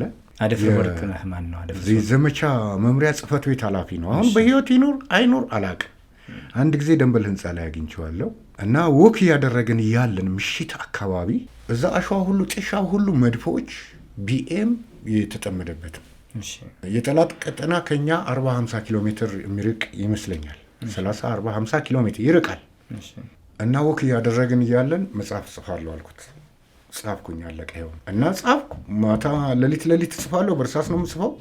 አንድ ሲጋራ ብቻ ነበር ማጤሰው በቀን ያቺን ሲጋራ ደግሞ ማጤሳት ልተኛ ስል በቃ ጽፌ ሁሉን ነገር ጨርሼ ሻይ እንኳን ከአንድ ጋቤጣ በላይ አልጠጣም። በጣም በጸጥታ በተመስጦ እና ጽፋለሁ። ምሽት እየጻፍኩ ቀን ላይ ውጊያ ምናምን አልነበረም። እኔ ጠቅላይ ሰፈር ነው ያለሁት። ፍሮንት ላይ ያለ ሰራዊት አለ። ውጊያ ነው እንደዚህ ይዞ ፍሮንት ላይ ያለ አለ፣ ሌሊትና ቀን። እኔ ጠቅላይ ሰፈር የኔ ተግባር ሌላ ነው። ጠቅላይ ሰፈር ምንድን ነው ተግባሩ? ጠቅላይ ሰፈር ላይ የሚከናወኑ በርካታ ተግባራት አሉ። ለምሳሌ ክፍለ ጦር አለ። 4 ብርጌዶች አሉት። አንዱ ብርጌድ ደግሞ 4 ሻለቆች አሉት። አንዱ ሻለቃ ደግሞ 4 ሻምበሎች አሉት። አንዱ ሻምበል ደግሞ 3 የመቶ አለው። አንድ የመቶ ማለት 100 ምናምን ወታደር ማለት ነው። አንድ የመቶ ደግሞ 3 ጓድ አለው። ስኳድ ማለት ጓድ ማለት ነው። በነገራችን ላይ እኔ ታጠቅም እያለው ስኳድ ሊደር ነኝ። መሐንዲስ ሆነን ስንሰለጥን ስኳድ ሊደር ነኝ። አንድ ጓድ 10-11 ሰው ነው። አንዱ ጓድ መሪ ነው። 10-11 ሰው ነው። ፍሮንት ላይ ናቸው እነዚያ ወታደሮች። ከዛኛው ከግንባር ይልቅ ግንባር ያለው መታኮስ፣ ግንባር ለግንባር ግልጽ ነው። ግንባር ለግንባር። ስለዚህ እኔ ጠቅላይ ሰፈር ነኝ ነው። ከጠቅላይ ሰፈርም እኮ ለምሳሌ እኛ አፋብት ሆነን፣ አፋብት በጣም ጠቅላይ ሰፈር ነው። ሰባቲት የሚባል ቦታ እየሄድን እናደር ነበር አስታውሳለሁ። ኤርትራ በረሃ ውስጥ ሰባቲት ማለት በመኪና ነው የምንሄደው። የክፍለ ጦር አዛዡ መገናኛ ዘመቻው ሁሉ ሄደው የሚያድሩበት ነው። ጠዋት ደግሞ እንመጣለን ማለት ነው። ኮማንድ ፖስቱ ከሰራዊቱ አይለይም። ግንባር ካለው አቀማመጡ ነው የሚለየው። ይሄኛው ደግሞ ክፍለ ጦር ስለሆነ ልክ እንደ ግንባር ቀደም ኮማንድ ፖስት ማለት እንደ አዛዥ እንደማለት ነው። መመሪያ የሚሰጥ እንደማለት ነው። እና ሄደን እናድር ነበር አስታውሳለሁ። የመሬት አቀማመጡ በጣም አስቸጋሪ ስለሆነ። መልካም ከብዬ፣ በጣም የሚመስጥ ነገር ነው እያጫወትከን ያለው። የአዲስ ምዕራፍ ፖድካስት ተከታታዮቻችንም መጽሐፉን ጽፋለሁ አልኩ። ጻፍከው። የጻፍክበት ሁኔታ በጣም የሚገርም ነው። በእርሳስ ማታ ትጽፋለህ። ተመስጠህ ነው የምጽፈው። የሚረብሽ ነገር የለም። ከተጻፈ በኋላ እንዴት ለህትመት በቃ? ታይፕ የተማርኩት በአንድ ሰዓት ነው። ታይፕራይተር እዛ ይዛችሁ ገብታችሁ ነበረ? ታይፕራይተር ይኖራል። ያው በረሃ ውስጥ እኮ በሁለተኛ ዓለም ጦርነትም ታይፕራይተር አለ። ታይፕ ማን ያስተማረ? እዛ አንድ ሰዓት በቃ አየሁ። እዛ የሚያስተምሩ ሰዎች ነበሩ? ማን ያስተምራል? ስለዚህ እነሱ ወታደር ነው፣ እዛ ጋር ወታደራዊ ተግባር ነው። አንድ ሰዓትም አይሞላም። እኔ እንደው ትንሽ ትሁት ሆኜ ነው እንጂ አንድ ሰዓትም አይሞላም። በቃ አየሁ፣ መምታት ጀመርኩ። ነገሮችን የመቀበል ፊደሉ ነው ያለው። ጣት አለኝ፣ አእምሮ አለኝ፣ አይን አለኝ። መምታት ጀመርኩ። የሚገርም እና 433 ገጽ ሆነ። ምን ያህል ታተመ? ምን ያህል ብዛት ታተመ? ማን አሳተመ? ማተሚያ ቤቱ ማን ነበር? ወይስ ላኩኝ? ለኩራዝ ነው የላኩት። ኩራዝ አልታተመም። ከኩራዝ ለኢትዮጵያ መጽሐፍ ድርጅት እና 79 ዓመተ ምህረት የሁለተኛው አብዮታዊ ሰራዊት አምባሳደር ተብሎ ከክፍለ ጦር ሁለት ሰው ከኛ ክፍለ ጦር ከ22ኛ ተራራ ክፍለ ጦር ከበደ ደበሌ ሮቢና ጎኦይቶም የሚባል ልጅ ተመረጣችሁ? ግን ከጦር ክፍላችን ተመረጠ። እሺ 2 ሰው ከአንድ ክፍለ ጦር 12500 የሰው ኃይል 2 ሰው ስንመረጥ ብዙ ክፍለ ጦሮች አሉ። ከዛ ሁሉ ተመርጠው ለጉብኝት ነው የተላከ። ጀግኖች አምባ፣ ደብረዘይት ጀግኖች አምባ፣ ዝዋይ ህጻናት አምባ፣ ናዝሬት ትራክተር ፋብሪካ፣ አዋሽ ናሽናል ፓርክ፣ አዋሽ አርባን ደግሞ ያችን ቦታ አውቃታለሁ፣ ኢላማ ተኩሻለሁ። ያንን ሁሉ ጉብኝት ተላኩኝ። እዚህ መጣው የመጽሐፌን ጉብኝቱ ካለቀ የአዲስ አበባ 100ኛ ዓመትን በዛን ጊዜ ነው ያከበርኩት። 100ኛ ዓመት 1979 ዓመተ ምህረት ሰሜን ኮሪያዎች ከተማይቱን በብርሃን አንቆጥቁጠዋት እኛ አውቶቡስ ነበርና ሙዚቃውን እንኳን አስታውሳለሁ። መገን የወሎ ልጅ ደም ገንቦይቱ የሚል ነበር። ማን ነበር ዘፋኝ? ታስታውሳለህ? በጣም ድንግል ዘፈን።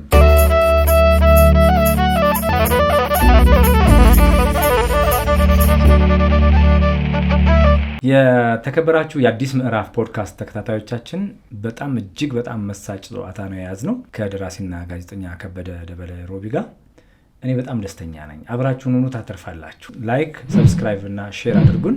ከኛ ጋር ሁኑ፣ የእኛ ቤተሰብ ሁኑ። ከበደ ደበሌ ሮቢን እኔ እንደ አንድ ትልቅ ላይብረሪ ነው የማስበው እና የፈለጋችሁትን መጽሐፍ መረጥ አድርጋችሁ የማንበብ ያህል በየዘርፉ ብዙ እውቀት ያለው ታላቅ ሰው ነውና ካንተ ጋር ስለሆንን በጣም ደስተኞች ነን። እስካሁን እየተወያየን የነበረው ነገር በጣም ጣፋጭና መሳጭ ነው። ታሪክ አዋቂነትን የሚነግር ነው፣ የሚያሳይ ነው። አሁን ደግሞ ከጓደኛ ወይ ደግሞ የስራ ባልደረባ ጎኢቶም ጋር ሆናችሁ ተመርጣችሁ እዛ ወታደር ውስጥ እያላችሁ ከኤርትራ በረሃ መጣችሁ አዲስ አበባ፣ ከዛም በመላው ኢትዮጵያ ጉብኝት እንድታደርጉ ተደረገ። በዛን ሰዓት ያየው ነገር እንደመሰጠህ ነግረኛል። ስለ መጽሐፍ ስናወራ በረሃውን የጻፍከው መጽሐፍ አዲስ አበባ ስትመጣ እንዴት አደረግከው? ታተመ ወይ? ከታተመ በኋላ ምን ያህል ታተመ? ለማን ተሰራጨ? እንዴት ነበር? እስቲ በደንብ ፍትፍት አድርገህ አጫውተን። እሱን ጎይቶም የጦር ጓድ ነው። የጦር ጓድ ነው። ሁለታችን ከአንድ ክፍል ነው የመጣ ነው። ከአጠቃላይ ከህዋሰ ሁለተኛ ወታደር ሰራዊት ማለት 20-30 ክፍለ ጦር ያለበት ኃይል ነው። ግዙፍ የሆነ ወታደራዊ ኃይል ነው። ከዛ ሁሉ መተናል እና ተሰባስበን ነው የጎበኘ ነው።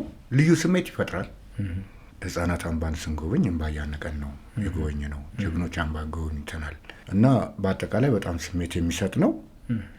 የኛ ህይወት ያው የተጋድሎ ህይወት። ሐዋርያው ቅዱስ ጳውሎስ ዕለት ዕለት እየተገደልን እንኖራለን ይላል። እየተጋደልን። ጉብኝቱ ካበቃ በኋላ ክፍሌ አቦቸር እናገኘው። 100 አለቃ ሆነው ከ100 አለቅነት እስከ ሻለቅነት አብረን ነበር። የመጀመሪያ መጽሐፉ የኔ ጋሻ የሚል ነው። ታላቅ መጽሐፍ ነው። ሪቮሉሽነሪ ነው።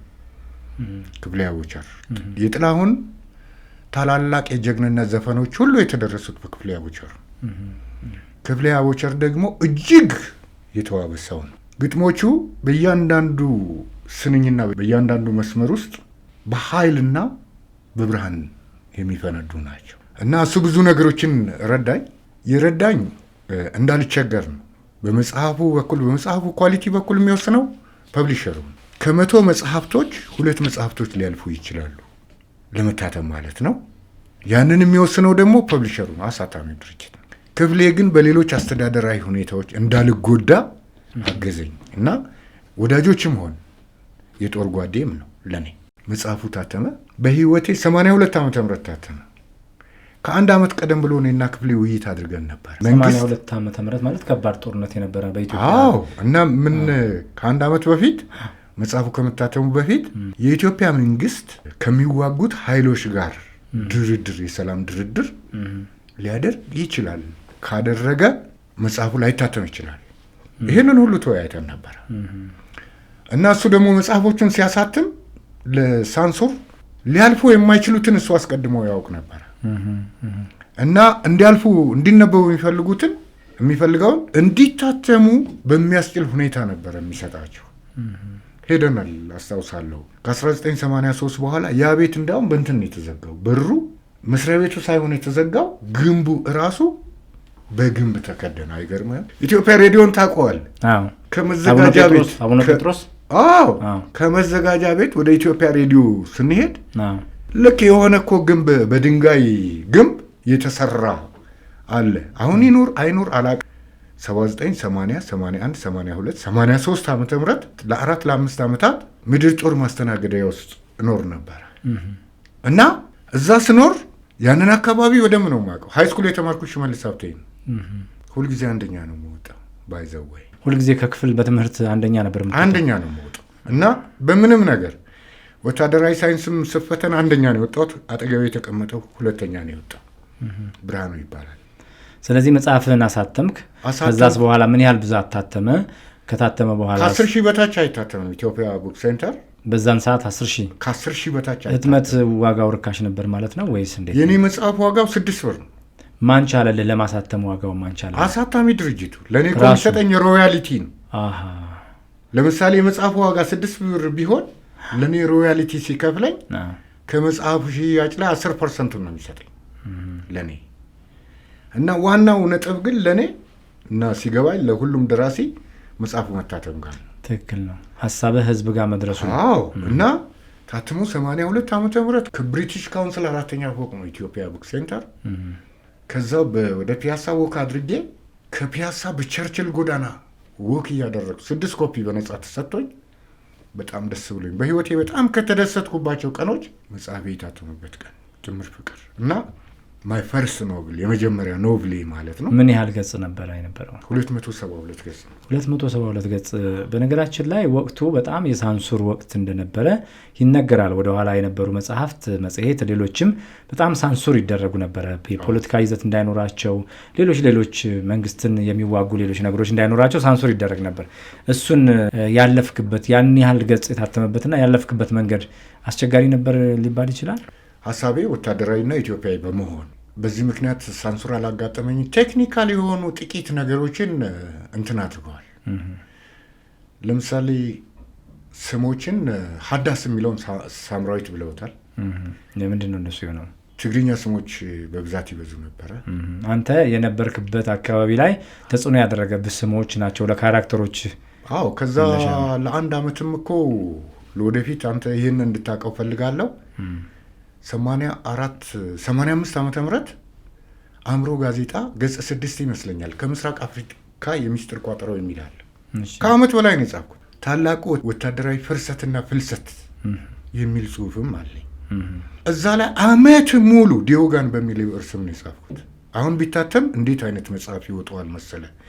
እነ ሸዊት እምባባ የሚል ጽሁፍ አለኝ። ሸዊት እምባባ ምስካለ ንእሽተይ እምባባ የሚል ጽሁፍ አለኝ። ሸዊት ማለት እሸት ነው፣ እምባባ አበባ ነው። የእሸት አበባ።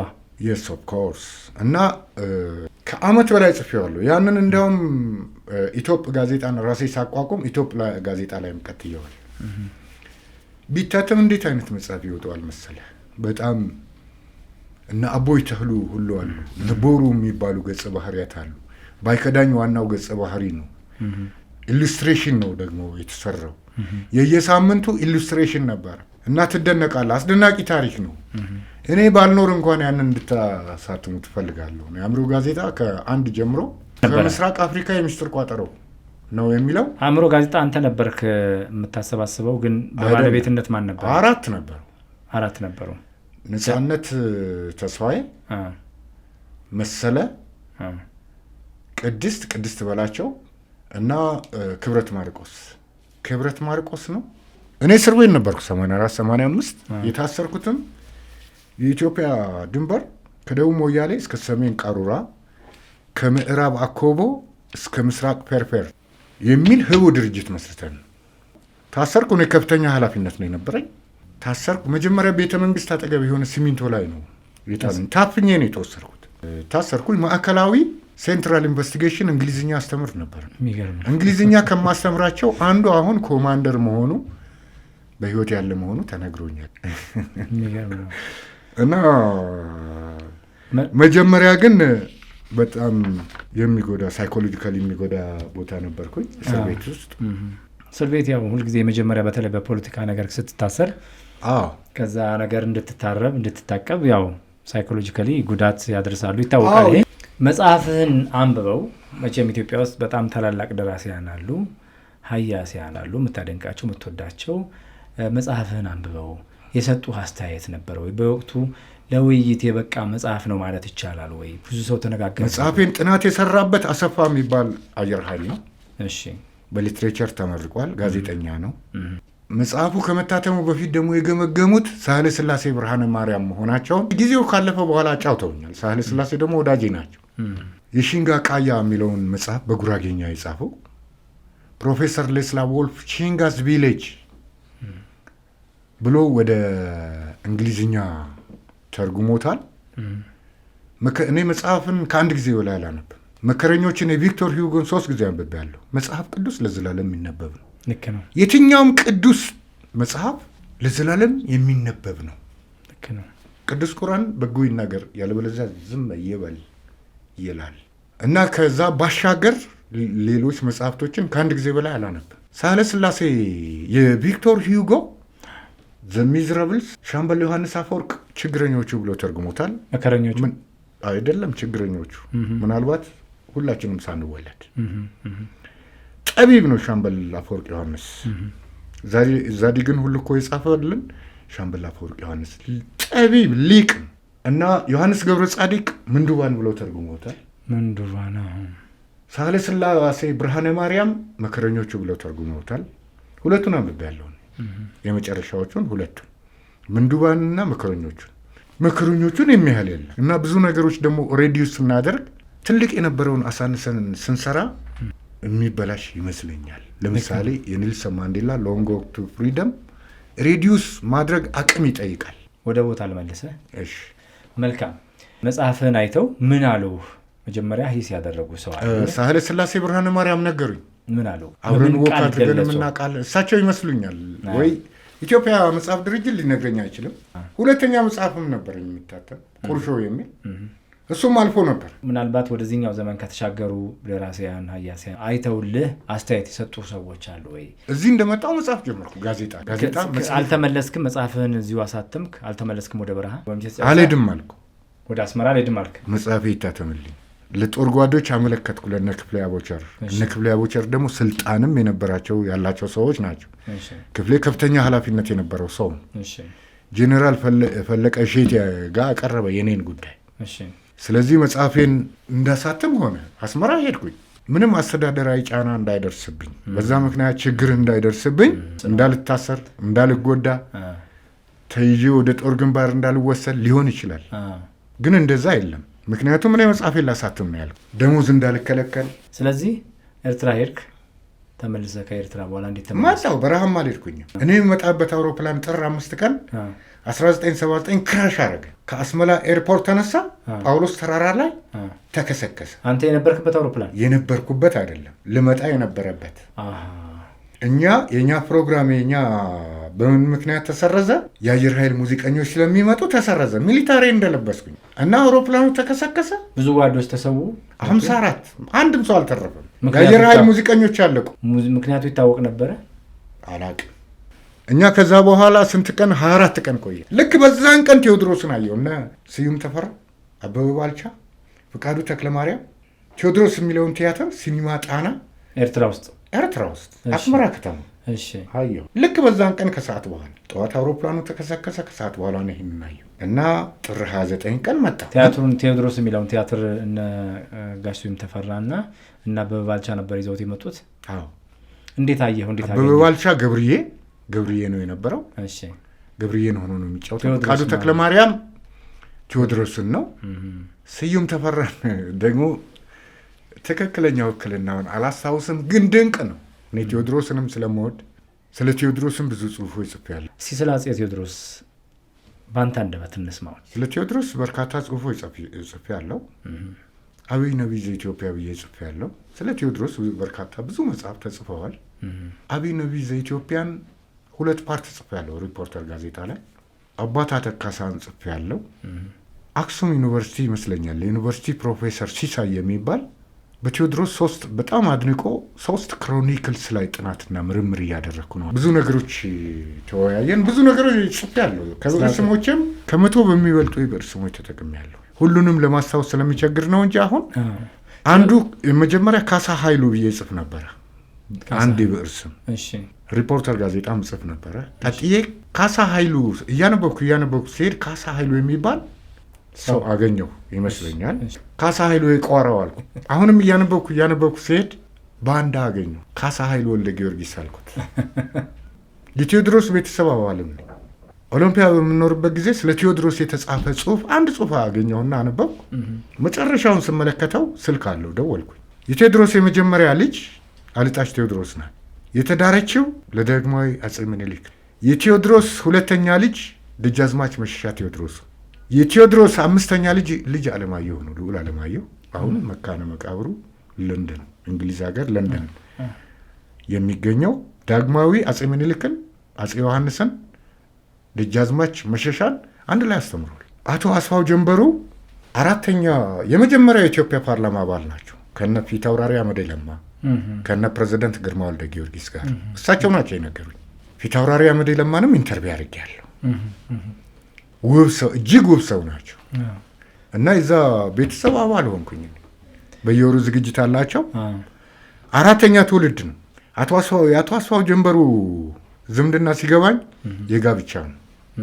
እኔና ሰርጸ ድንግል የሚባል ልጅ የምታውቅ ከሆነ አዲስ አድማስ ጋዜጣ ግራፊክስ አርቲስት ከእሱ ጋር የዛ ፋሚሊ አባል ሆን የቴዎድሮስ እንዴት እንደተለያየን ግን አላስታውስም። የአጼ ቴዎድሮስ የአመራር ጥበባቸው ምን ይመስል ነበር? ለኢትዮጵያ ያላቸው አመለካከትና ፍልስፍናቸው እንደው በአንተ እይታ ውስጥ ምን ይመስል ነበር? ህልማቸው ወደፊት ኢትዮጵያን ምን ለማድረግ ያስቡ እንደነበር እስቲ። ጋሽ ስብሐትን አንድ ጊዜ አንድ ጥያቄ ጠየቅኩትና አንድ ሎጂክ አቀረብኩለት ስለ ቴዎድሮስ።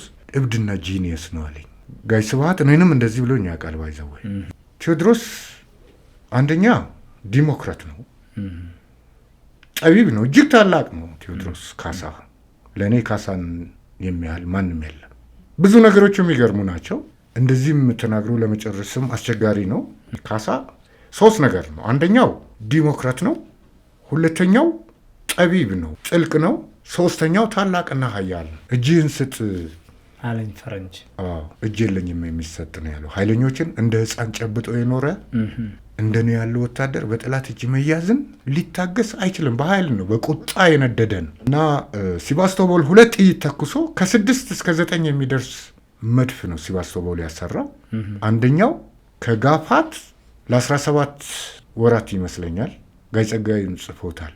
በ20 ሺህ ጎበዝ ሲጎተት ቆይቶ መቅደላ ላይ 2 ጥይት ተኮሰ። በ3ኛው ሲፈነዳ ከቁጣው ብዛት የተነሳ የጥርሱ መንቀራጨት በአካባቢው ላሉት ወታደሮች እንኳን ይሰማል። የአጼ ቴዎድሮስ እሱን የገጠመው የእንግሊዝ የጦር መሪ ጄኔራል ናፒየር ነው። ጦርነቱ የተደረገው በሁዳዴ ጾም፣ የአድዋ ጦርነትም የተደረገው በሁዳዴ ጾም። ለናፒየር 1000 በጎች ልኮለታል። ጾምን ፍታና እኔን ግጠም ብለውም 1000 በጎች የላከለት ለጄኔራል ናፒየር። የመጨረሻ ሚስቱ ጥሩ ወርቅ እና የመጨረሻ ልጁ አለማየሁ በጠላት ተማርከዋል።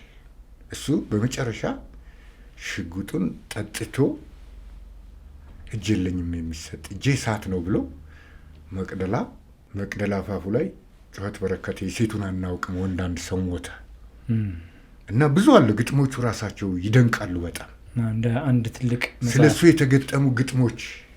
ገደልን እንዳይሉ ሞተው አገኟቸው፣ ማረክን እንዳይሉ ሰው ለበጃቸው፣ ምናሉ እንግሊዞች ሲገቡ አገራቸው። እጅግ ታላቅ ነው ግጥሞቹ ራሳቸው። እኔ መዩ ቱርክ ባይ የሚሸሽ ነኝ ወይ መዩ እጅግ ታላቅ ነው። መይሳው ካሳ እጅግ ታላቅ ነው። ታላቅ ኃያል፣ ጥልቅ፣ ጠቢብ እና ዲሞክራት ነው። ምናልባት እንደው የአጼ ቴዎድሮስ ኢትዮጵያ በሳቸው የአስተሳሰብ እና የአመራር ጥበብ ሄደው ቀጥለው ቢሆን ኖሮ እሳቸው የሳሏትና ያስቀመጧት ኢትዮጵያ ምን አይነት ተመስል? እኔ መጽሐፌ ላይ ስጽፍ ኢትዮጵያን መምራት የነበረባቸው 3 ሰዎች ቴዎድሮስ፣ ጣይቱ እና አሉላ ብዬ ነው የጻፍኩት። ኢንጀነራል በአጠቃላይ የኢትዮጵያ ነገስታት እጅግ ብርቱዎች ናቸው እና በጣም በየዘመናቸው ብርቱ ፈተና ያጋጠማቸው ናቸው። መልካቸው ውብ ነው። ጀግኖች ናቸው። እጅግ ብርቱዎች ናቸው። በጣም አመሰግናለሁ። የአዲስ ምዕራፍ ፖድካስት ተከታታዮቻችንም በአንተ የተገለጹትን አጼ ቴዎድሮስን በአእምሯቸው እንደሚስሉ ይሰማኛል። እስቲ በዚህ እግረ መንገድህን መቼም የኢትዮጵያ ልዕልና የተሰራበት ጥልቅ መሰረት የታነጸበት የተሰራበት በጥልቅ የተሰራው አድዋ ላይ ነው የሚል ነገር ይሰማኛል። የአድዋ መሰረት ነው እስካሁን ኢትዮጵያን ተሸክሞ የኖረው የሚያስቀጥለውን ብዬ ይሰማኛል ሀሳብ እንዳለው ሰው። አንተ እስቲ ይሄን ነገር አሳየን። ከአድዋ በኋላ መነሳት ነበረብን ብዬ አስብ ነበር። ትንሽ ዘግይተናል። ከአድዋ በኋላ መነሳት ነበረብን። ብዙ ጊዜ ብቻዬን ነው የሚሄደው፣ እያሰላሰልኩ ነው የሚሄደው። በአብዛኛው የማስበው ስለ ሀገሬ ነው። ከአድዋ በኋላ መነሳት ነበረብን ብዬ አስብ ነበር።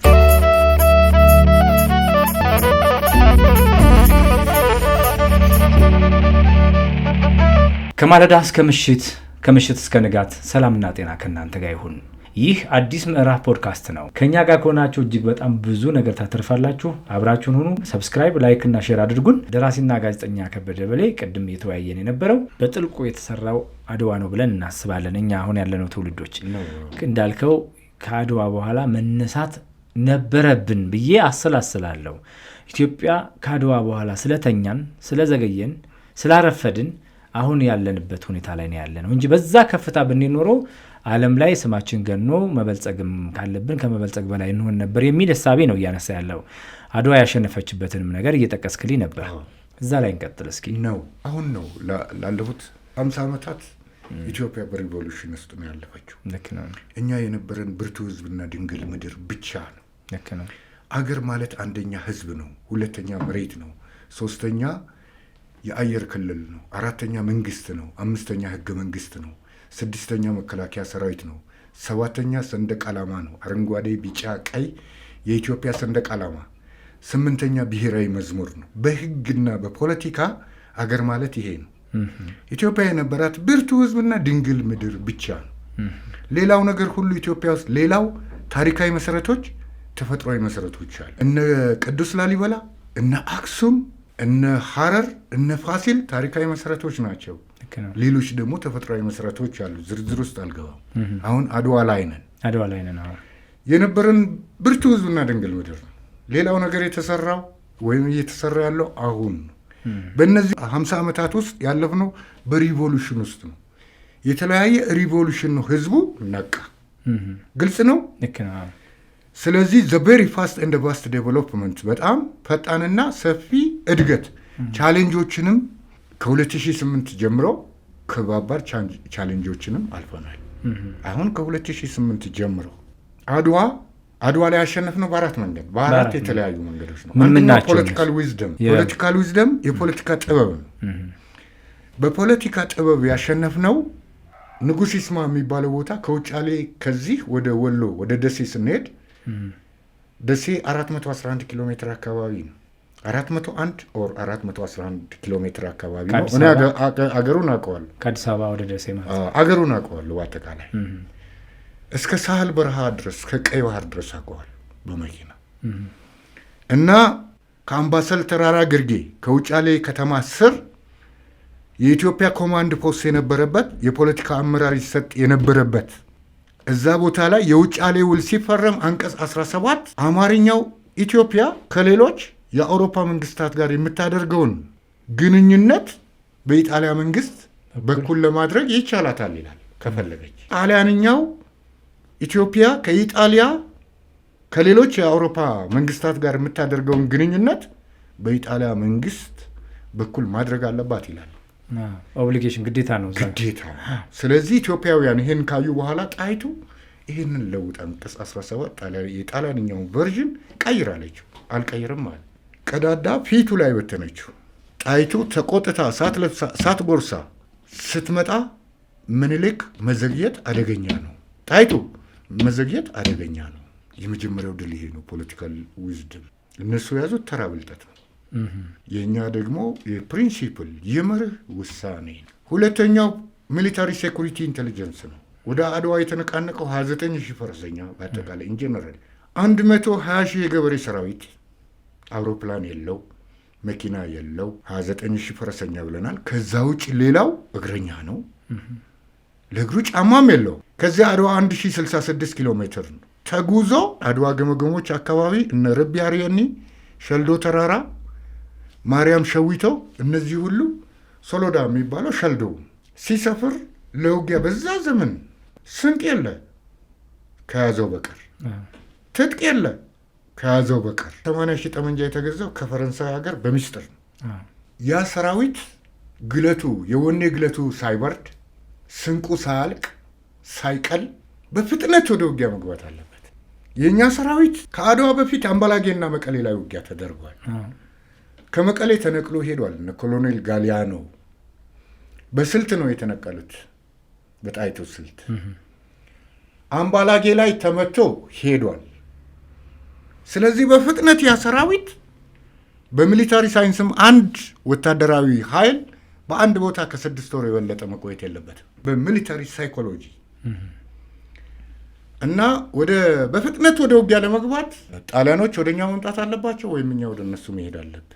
ወደ እነሱ ለመሄድ እንዳንሄድ የሚያደርጉ በርካታ ምክንያቶች አሉ።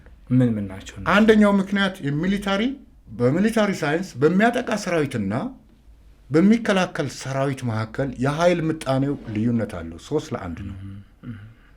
3 የሚያጠቁ ወታደሮችን አንድ በምሽግ ውስጥ ያለ ወታደር ሊመክት ይችላል ተገንይዞ። ልክ ነው። ይሄ በሚሊታሪ ሳይንስ አንጻር ያለው ዲስአድቫንቴጅ ነው። የኢጣሊያ ወታደሮች በፍጥነት ወደኛ መምጣት አለባቸው። አሎም ሀረጎት ባሻዬ አሎም ሀረጎት ትውልዳቸው ኢንቲጮ ነው ተጠሩና ግዳይ ተሰጣቸው። የተሰጣቸው ግዳጅ እሳቸው ኢትዮጵያዊ ናቸው። ከኢትዮጵያ አደራ ጋር ሄደው ለጣሊያን ለነ ጄኔራል ባራቴሪ የተሳሳተ መረጃ እንዲሰጧቸው በሰራዊቱ ውስጥ ተስበው እንደገባ ስንቃቸው እንዳለቀ ሰው በህመም እየተሰቃየ እንደሆነ እንዲነግሩ ሌሎች የኢጣሊያ ፌርማቶሪዎች ባሉበት በአዋጅ ተነገረ። ስለዚህ ያንን ይዘው ሄዱ። በአዋጅ ነው የተነገረው። ለነኛም የኛ አባቶች ብልሆች ስለነበሩ ብልሆች ናቸው። አሎም ሄዱ ለባራቴሪ ነገሩ። የካቲት እንዳይነሳ ዝናብ ያዘው። ስለዚህ በማግስቱ የካቲት 22 በአሎም መሪነት ተነቃነቀ።